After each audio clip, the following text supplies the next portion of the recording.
আমার মনে হলো ভীষণভাবে তোমাদেরকে এই খবরটা জানানো উচিত, কারণ আমার যখনই আমি আমার মেয়েকে দিয়ে ছবি দিই, ভিডিও দিই, প্রত্যেক সময় তোমরা তোমাদের অঢেল ভালোবাসা আমার মেয়ের জন্য দিয়েছো। সবসময় ভালো ভালো কথা, আয়রাকে আদরের কথা, আয়রাকে ভালোবাসার কথা তোমরা বলে গেছো। তো আজকে আয়রা আর আমার মনে হলো মানে যেখান থেকে একটু আশীর্বাদ করানো যায়,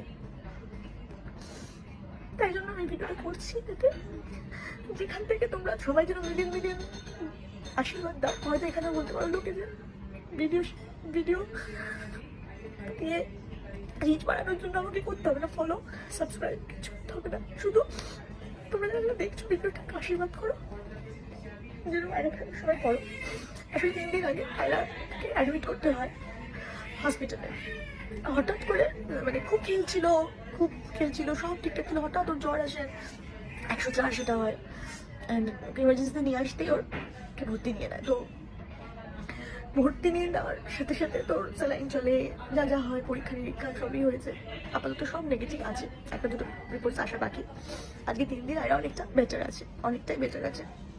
তো আমার ভিডিওটা করার উদ্দেশ্য একটাই, বিশ্বাস করো যতগুলো ফলোয়ার্স যত কিছু আছে সব তোমরা নিয়ে নাও, সব সব উড়িয়ে দাও, ফলো করতে হবে না গো।